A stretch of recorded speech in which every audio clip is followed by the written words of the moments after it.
సర్వోన్నతుడు, సర్వసంపన్నుడు, సర్వాధికారి అయినటువంటి ప్రభువు అయినటువంటి క్రీస్తు యేసు ఉన్నతమైన పరమ పరిశుద్ధ పవిత్ర పాద సన్నిధికి శతకోటి కృతజ్ఞతాస్తుతి వందనాలు దేవుని నామమునకు ప్రప్రథమముగా వందనాలు దేవునికి చెల్లిస్తూ యేసయ్య నామమున ప్రతి ఒక్కరికి హృదయపూర్వకంగా నేను తెలియచేస్తూ ఉన్నాను. ఈరోజు చదువుకున్న పాఠాలు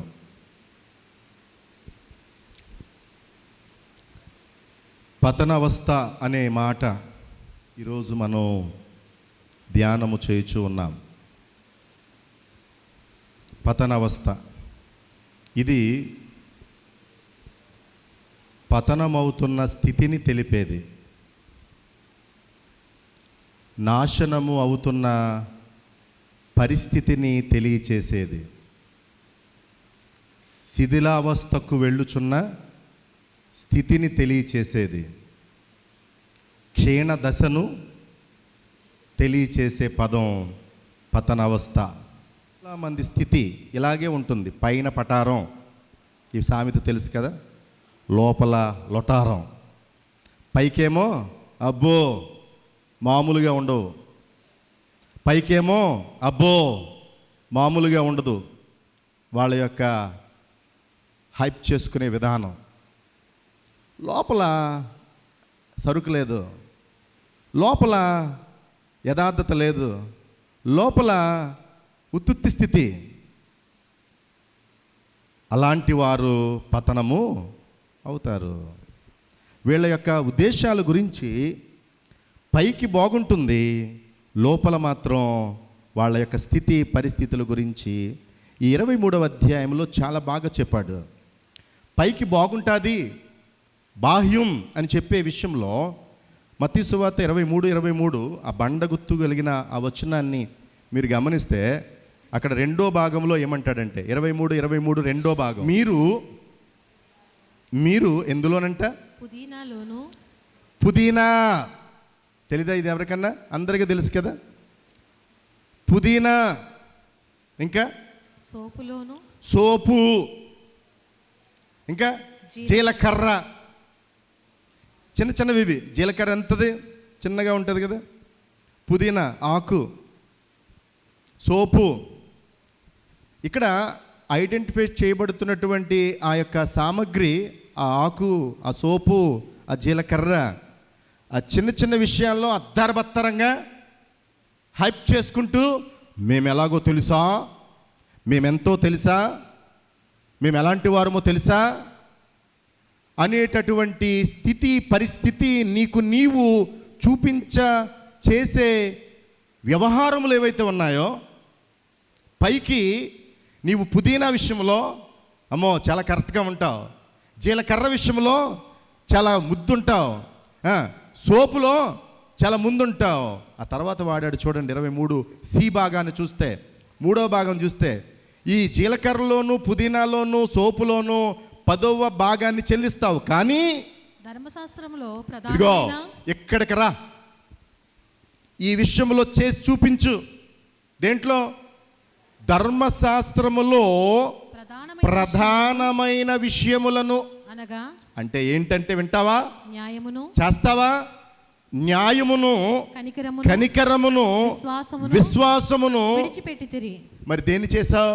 జీలకర్రలోను పుదీనాలోను సోపులోను ముందున్నావు, న్యాయములోను కనికరములోను విశ్వాసములోను తేలిపోయావు. న్యాయము తప్పిన నీవు, కనికరమును తప్పిన నీవు, విశ్వాసమును తప్పిన నీవు. ఇప్పుడు యేసయ్య మాట్లాడుతున్నాడు 23:34లో. ఇలాంటి కాంటెక్స్ట్ ఉన్న ప్రజల మధ్య, ఇలాంటి పరిస్థితులు ఉన్న ప్రజల మధ్య, ఇలాంటి వేషాలు వేస్తున్న ప్రజల మధ్య, ఇలాంటి తలంపులు ఉన్న సంఘము మధ్య, ఇలాంటి పట్టణ పరిస్థితులలో యేసయ్య ఏం మాట్లాడుతున్నాడంటే, అందుచేత ఇదిగో ఇలాంటి మనుషులుగా ఉన్న మీ మధ్యకు ఇదిగో నేను మీ యొద్దకు ప్రవక్తలను, జ్ఞానులను నేను పంపాను. నేను సేవకులను పంపాను, నేను పరిచర్య చేయడానికి పరిచారకులను మీ వద్దకు పంపాను. అయితే పంపబడిన సేవకులను మీరు ఏం చేశారో తెలుసా? పంపబడిన ప్రవక్తలను గురించి మీ తలంపులు ఎలాగున్నాయో తెలుసా?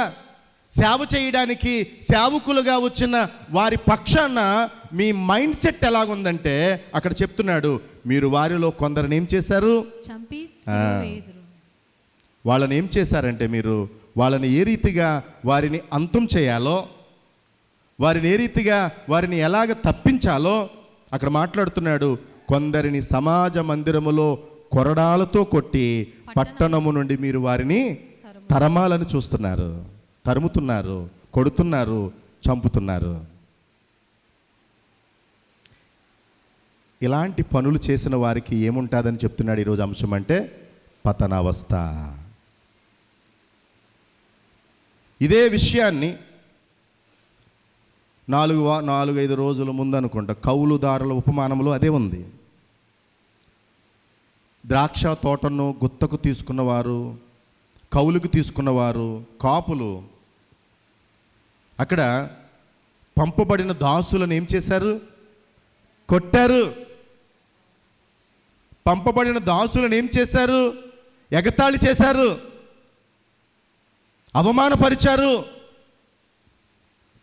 త్రోస్తున్నారు, గెంటుతున్నారు, కింద పడేస్తున్నారు.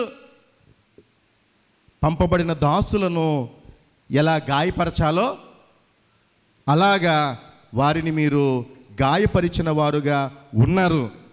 కాబట్టి అలాంటి వారి పక్షాన ఈరోజు శిష్యులకు కూడా ఖచ్చితంగా ఈ మాట చెప్పాడు. 10వ అధ్యాయము 17వ వచనాన్ని మీరు చూస్తే మత్తయి సువార్త ఏం చెప్పాడు? మనుషులను గూర్చి జాగ్రత్త పడుడి. ముందే శిష్యులకు, సేవకులైనటువంటి ఆయన శిష్యుల బృందానికి మనుషులను గురించి జాగ్రత్త పడుడి. వారు ఏం చేస్తారో తెలుసా? మిమ్ములను మహాసభలకు అప్పగించి తమ సమాజ మందిరములో మిమ్ములను కొడతారు, మిమ్ములను బాధిస్తారు అని చెప్పే ప్రయత్నాన్ని ప్రభువైన యేసు శిష్యులకు ముందే ప్రకటించాడు. కాబట్టి ఈరోజు యేసు ప్రభుల వారు ఈ 23వ అధ్యాయం ఏదైతే పతనావస్థ అనే అంశము ప్రకటింపబడిందో, ఆ ప్రకటింపబడినటువంటి ఆ పతనావస్థగా వారు ఉండడానికి వారు చేసినటువంటి దోషం అక్కడ చెప్పబడింది. 2 డెత్తుల గురించి మాట్లాడాడు. 2 డెత్తుల గురించి మాట్లాడాడు. ఒక డెత్ ఏమో హేబేల్, ఇంకొక డెత్ ఏమో జకర్యా. 2 డెత్తులని చెప్పబడ్డాయి కానీ అక్కడ 2 డెత్తులే కాదు, ఇక్కడి నుంచి ఇక్కడ వరకు అని చెప్పాడు. అక్కడ మధ్యలో చాలా వ్యవహారాలు ఉన్నాయి. హెబ్రీ బైబిల్ మన బైబిల్, పరిశుద్ధ బైబిల్ మొదటి పుస్తకం ఆదికాండం, చివరి పుస్తకం ప్రకటన. హెబ్రీ బైబిల్ అలా కాదు. హెబ్రీ బైబిల్ మొదటి పుస్తకం ఆదికాండమే, చివరి పుస్తకం 2వ దినవృత్తాంతాల గ్రంథం. మొదటి పుస్తకంలో ఉన్న మొదటి డెత్, చివరి పుస్తకంలో ఉన్న చివరి డెత్. 2వ దినవృత్తాంతముల గ్రంథములో మీకు సమయం అంత వివరించడానికి సమయం లేదు. 2వ దినవృత్తాంతములు 24, 20 నుంచి 22 వరకు ఆ టెక్స్ట్లో అక్కడ జకర్యా డెత్ గురించి మాట్లాడబడింది. ఆల్రెడీ మొదటి డెత్ మీకు తెలుసు, హేబేలు. ఎక్కడ? ఆదికాండం 4వ అధ్యాయంలో ఉంది. అక్కడ నీతిమంతుడు హేబేలు మరణం, హేబేలును చంపేశారు. హేబేలు చనిపోయిన పరిస్థితి. ఇక్కడ జకర్యా మరణము గురించి ప్రస్తావన ఉంటుంది. జకర్యా మరణము గురించి ప్రస్తావన చెప్పబడినటువంటి విషయంలో 24, 20 వచనాన్ని మీరు చూస్తే, అప్పుడు దేవుని ఆత్మ యాజకుడగు యెహోయాదా కుమారుడైన జకర్యా మీదికి రాగా అతడు జనుల ఎదుట నిలవబడి మీరెందుకు యెహోవా ఆజ్ఞలు మీరుచున్నారు? అక్కడ ప్రసంగించాడు జకర్యా. ఎందుకు మీరు దేవుని ఆజ్ఞ మీరుచున్నారు? మీరు వర్ధిల్లరు. మీరు దేవుని మాటను అతిక్రమిస్తే, దేవుని క్రమములో మీరు లేకపోతే, మీరు అతిక్రమించే విధానంలో మీరు ఉంటే మీరేమవుతారు? వర్ధిల్లరు. మీకు ఆశీర్వాదం రాదు అని అక్కడ ప్రకటించాడు జకరియా. ఇంకా అక్కడ ఏం చెప్పాడో తెలుసా? మీరు యెహోవాను విసర్జించితిరి గనుక, మీరు దేవుణ్ణి విసర్జించితిరి గనుక ఆయన మిమ్మును విసర్జించున్నాడు. ఆయన కూడా డోకా లేదు ఆ విషయంలో. మిమ్మలను కూడా ఆయన పతనానికి అప్పచెప్తాడు. జాగ్రత్త. ఇలా ప్రసంగం చేసినందుకు పగ పెట్టుకున్నారు. 21లో అందుకు వారు అతని మీద కుట్ర చేసి, అక్కడ ఏముందంటే 20వ వచనం అయిన వెంటనే వాళ్ళ స్పందనలు ఎలాగున్నాయో చూడండి. అందుకు వారు అతని మీద, అంటే జకరియా మీద కుట్ర చేసి, రాజు మాటను బట్టి యెహోవా మందిరపు ఆవరణము లోపల, దేవాలయము లోపల జకరియా మీద బలిపీఠము దగ్గరే అతనిని హతమార్చారు. జకరియాని రాళ్లతో కొట్టి ఆ తర్వాత 22వ వచనములో ఒక డేంజర్ బెల్ మోగుతుంది. ఇది చేసిన కార్యాన్ని బట్టి అక్కడ జరిగినటువంటి ఒక కారణం ఏంటంటే, ఒక విషయం ఏమిటంటే 22 భాగంలో అతడు అనగా జకరియా చనిపోనప్పుడు ఏమనుంది అక్కడ? యెహోవా దృష్టించి, ఇక్కడ జరుగుతున్న ఈ కార్యక్రమములు ఏవైతే ఉన్నాయో, నన్ను ఈ రీతిగా ఈ రాళ్లతో కొట్టి గాయపరిచి చంపుతున్నటువంటి ఈ ఘట్టం ఏదైతే ఉందో, అక్కడ జకరియా చెప్పిన మాట, యెహోవా దీని దృష్టించి, దీనిని విచారణలోనికి, ఈ విషయం అంతటినీ కూడా నీవు ఏది న్యాయమో ఏది అన్యాయమో నీవు విచారించు, నీవు విచారణలోనికి తెచ్చునుగాక అనేటటువంటి మాట అక్కడ ఘంటాపాదంగా చెప్పాడు. ఎక్కడ? దినవృత్తాంతముల గ్రంథములో ప్రకటింపబడినటువంటి చనిపోతూ జకరియా నోట బాధించిన వారి పక్షాన మాట్లాడిన మాట మళ్ళా ఇప్పుడు ఎక్కడొచ్చింది? మత్తయి సువార్త 23వ అధ్యాయానికి వచ్చేసరికి ఇక్కడ కూడా ఆ వ్యవహారం ఏదైతే, ఆ పరిస్థితి అక్కడ హేబేలు మరణం ఎత్తుకుని జకరియా మరణం వరకు ఎత్తుకున్నాడు. అక్కడ జరిగించినటువంటి ఆ విషయం ఏదైతే ఉందో, అక్కడ యోవాషు అనే రాజు కాలంలో, యోవాషు అనే రాజు పరిధిలో జరిగినటువంటి ఈ నీచాతి ఘోరమైన రక్తపాతం విషయంలో యోవాషు అది మొదలుకొని అతడు ఏమయ్యాడో తెలుసా? పతనం పతనం పతనం. అప్పుడు దాకా వద్దిల్లాడు. ఎప్పుడైతే ఈ జకరియా విషయంలో ఆ రాజు పరిధిలో, యోవాషు రాజు పరిధిలో ఈ నీచాతి ఘోరమైన కార్యానికి తలపెట్టినందుకు యోవాషు అక్కడి నుంచి ఏమయ్యాడో తెలుసా? డౌన్ఫాల్. తన యొక్క పతనవస్థ అక్కడ ఖచ్చితంగా మీకు కనబడేటటువంటి విషయం. ఈరోజు నేను మీకు 3 ప్రాముఖ్యమైన విషయాలు ఈ అంశాన్ని అనుసరించి చెప్పే ప్రయత్నాన్ని నేను చేస్తూ ఉన్నాను. ఒక వ్యక్తి అయినా, ఒక కుటుంబమైనా, ఒక సంఘమైనా, ఒక సమాజంలో ఉన్న ఏ సంస్థ అయినా, ఒక పట్టణమైనా, ఒక రాజ్యమైనా పతనం అవ్వడానికి కారణాలు, పతనావస్థకు వెళ్ళడానికి ఉద్దేశాలు అక్కడ ఏమై ఉంటాయంటే 3 ప్రాముఖ్యమైన విషయాలు నేను మీకు చెప్పేటటువంటి ప్రయత్నము. 1 అక్రమము, 2 అహంకారము, 3 అవిశ్వాసము. పతనానికి కారణాలు, నీ పతనానికి కారణాలు, నీవు డౌన్ఫాల్ అవ్వడానికి కారణాలు, పతనం మన మీదకి రాకుండా ఉండాలంటే మనము జాగ్రత్త పడవలసినటువంటి ప్రాధాన్యతలు మనము ఖచ్చితంగా ఈరోజు ఈ 3 మాటలు నేను క్లుప్తంగా మీ ముందు పరిచయం చేస్తాను. మొదటి మాట ఏంటంటే, అక్రమము నీలో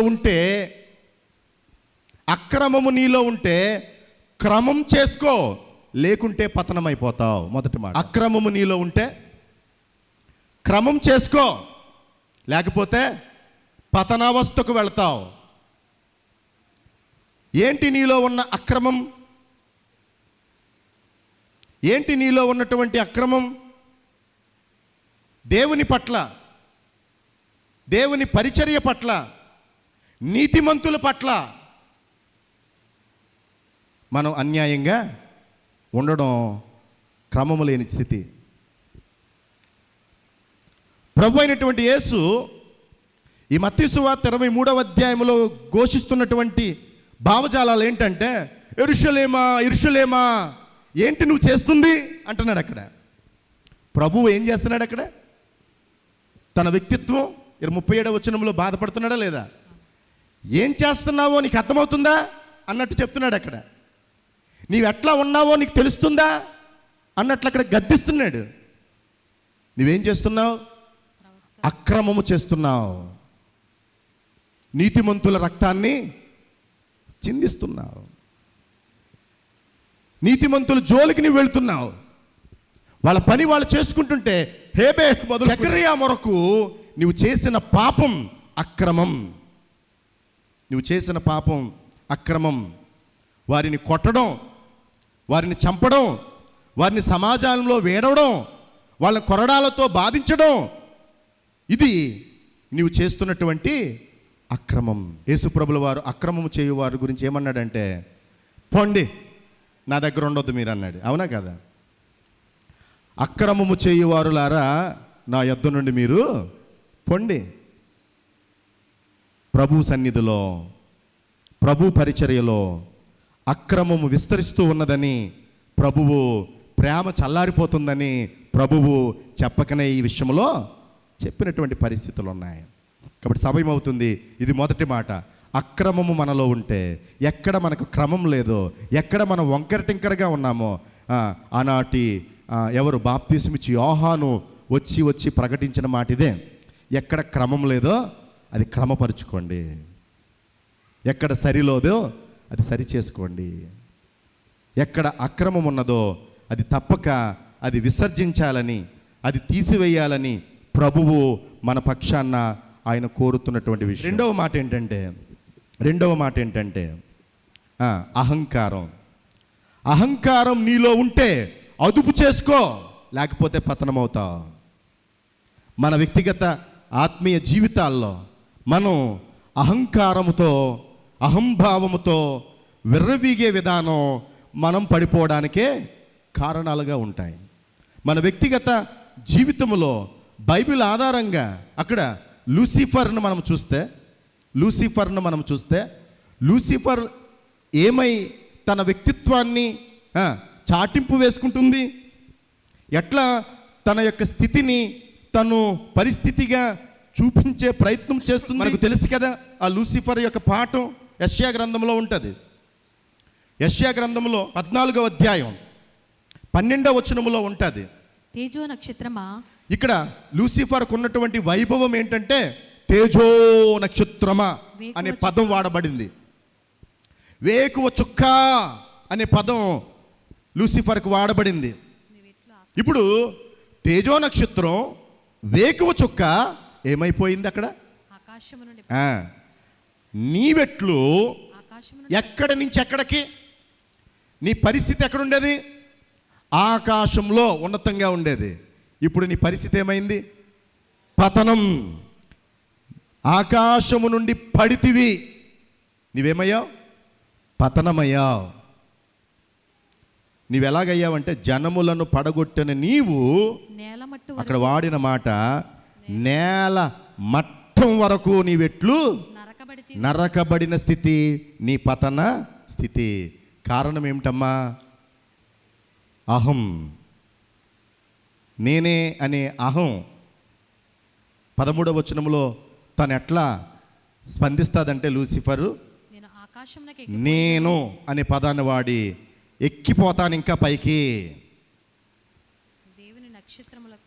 అక్కడ ఎంత అహంతో నీవు ఉన్నావంటే దేవుని నక్షత్రములకు పైగా. ఏంది నీ ఆలోచన? నిన్ను నీవు హెచ్చించుకునే విధానం. నా సింహాసనం దేవుని కంటే, దేవుని నక్షత్రముల కంటే అనే నిన్ను నీవు గర్వానికి నీవు వెళ్ళిన నీ తలంపు ఏదైతే ఉందో 15వ వచనములో ఏమైపోయింది? పతనం కనపడుతుంది చూడండి అక్కడ. నీవు పాతాళమునకు, నరకములో ఒక మూలకు త్రోసివేయబడ్డావు అనేటటువంటి విషయం లూసిఫర్ పతన అవస్థను చూపించే ప్రయత్నం. అహం నీలో ఉంటే అదుపు చేసుకో. నెబుకద్నెజరు అదుపు చేసుకోలేకపోయాడు. నెబుకద్నెజరు కూడా 4వ అధ్యాయము 33వ వచనంలో, దానియేలు గ్రంథంలో 4వ అధ్యాయము 30వ వచనంలో ఒకే ఒక వచనం అండి, 30వ వచనం. రాజు ఆ ఒకే ఒక వచనంలో మీరు ఆ వచనాన్ని అనాలిసిస్ చేస్తే, దాన్ని గమనిస్తే, అందులో నా అనే, నేను అనే ప్రదర్శన ఎక్కువ ఉంటుంది. ఒక్క వచనమే దాదాపు 4 సార్లు విర్రవీగుతాడు. విర్రవీగిన రాజు, నెబుకద్నెజరు రాజు ఎంత తనను తాను గర్వముతో, అహంభావముతో తన ప్రదర్శన చేస్తాడో, నా బలం ఇది, ఈ పట్టణం గొప్పతనం ఏదైతే ఉంటే ఆ గొప్పతనం అంతా నాది కాదా? తర్వాత ఏమంటాడంటే, నా ప్రభావం, నా రాజధాని నేనే కట్టించాను అని ఇలాగ తన గర్వాన్ని దానియేలు గ్రంథం 4వ అధ్యాయం 30వ వచనంలో చెప్పే ప్రయత్నాన్ని అక్కడ చేస్తాడు. అర్థమవుతుందా? తన అహమే తనను పడేసింది అని అనడానికి ఎంత చక్కగా ఆ వచనాలు సహాయపడతాయంటే మనకి 33కి రండి. 30 అయింది, 33వ వచనానికి వెళ్ళేసరికి ఆ గడియలోనే, అంటే ఎప్పుడైతే తన మనస్సులో ఇలాగ అనుకుంటున్నాడో, నేను, నాది, నేను కట్టించింది, నా బలము, నా అధికారమని, అలా అనుకునే లోపే ఆ గడియలోనే అలాగున నెబుకద్నెజరుకు సంభవించెను. ఏం సంభవించింది? మానవులలో నుండి అతడు తరిమివేయబడ్డాడు. అతడి గతి, పతన స్థితి గడ్డి మేయవలసి వచ్చింది. మానవుడు పశువు వలె గడ్డి మేసే పతనం. మానవుడు ఇక్కడ ఒక డిఫరెంట్ యానిమల్గా తన పరిస్థితి ఎలాగైపోయిందంటే, రాజు అనే మనిషి ఒక ప్రక్క అక్కడ ఆ క్యారెక్టర్ అనాలిసిస్ చేస్తున్న ఆ వచనము యొక్క భావములో మనిషి, కానీ పశువు వలె గడ్డి చేస్తున్నాడు. మనిషిలో ఇప్పుడు ఏ లక్షణం వచ్చింది? పశువు లక్షణం వచ్చింది. వీడు మనిషా పశువా? రెండవది, మనిషి పశువు అని చెప్తూ ఇంకో పక్క ఏం చెప్తుందంటే, వీడు ఒక పక్షిలాగా కూడా ఉన్నాడు. పక్షి ఈకల వలె గోర్లు, వెంట్రుకలు పెరుగుతున్నాయి. ఇప్పుడు చెప్పండి, వీడు రాజా, లేక మనిషా, లేక పశువా, లేక పక్ష? ఏంటి నీ పతనం? కారణం ఏంటో తెలుసా? నీ అహం అనే అహం. సామెతల గ్రంథము 16:18లో ఉన్న మాట ఏంటంటే, సామెతల గ్రంథం 16:18, సమయం అయిపోయింది, ముగిస్తున్నాను. నాశనమునకు ముందు గర్వము నడుచును. ఈ మాట చూడండి. పడిపోవుటకు ముందు, నాశనమునకు ముందు గర్వం నడుస్తుంది, పడిపోవుటకు ముందు అహంకారమైన మనసు. అది నెబుకద్నెజరులో కొట్టొచ్చినట్లు కనబడుతుంది. పడిపోవడానికి ముందు అహంకారమైన మనసు గర్జిస్తుంది. అలాగే నీవు అయిపోయావు. చివరి మాట, 3వ మాట ఏం చెప్పాను? అవిశ్వాసము నీలో ఉంటే విశ్వాసము కలిగి ఉండు, లేకపోతే నీవు పతనమైపోతావు. నీకు ప్రకటించిన సేవకుల మాటలు ఏమయ్యాయి? యెరూషలేమా, నీ మధ్యకు వచ్చిన ప్రవక్తల యొక్క ప్రవచనాలు, నీ దగ్గరకు పంపబడినటువంటి ప్రవక్తల యొక్క దేవుని యొక్క మాటలు, ఆ మాటలను బట్టి నీవు విశ్వాసాన్ని కట్టుకో. ఇప్పుడైనా అక్కడ ఏమంటాడు తెలుసా? ఇదే కాంటెక్స్ట్ లూకాసు వార్తకు వచ్చేసరికి 19వ అధ్యాయంగా వస్తుంది. అక్కడ ఏం చెప్తాడంటే, యెరూషలేమా, ఈ దినమందైనా నీవు సమాధాన సంబంధమైన సంగతులు నువ్వు తెలుసుకుంటే నీకు మేలు, లేకపోతే నీకు కీడే, నీకు పతనమే నీ పరిస్థితి. నీవు విశ్వాసమును కట్టుకో, అవిశ్వాసములు పడిపోకో. విశ్వాసమును బట్టి నీవు వృద్ధిపోయే పరిస్థితుల్లోనికి, విశ్వాస విరిస్తులోనికి, ప్రభు రాకడ పర్యంతము నీవు విశ్వాసాన్ని గట్టిగా పట్టుకునే స్థితిలోనికి ఉండు. నేను ముగిస్తున్నాను. పతనవస్థ, లెంటులోని 15వ రోజు. ఈ లెంటులోని 15వ రోజు పతనవస్థలో మొదటి మాట అక్రమము నీలో ఉంటే క్రమపరుచుకో, లేకపోతే పతనమైపోతావు.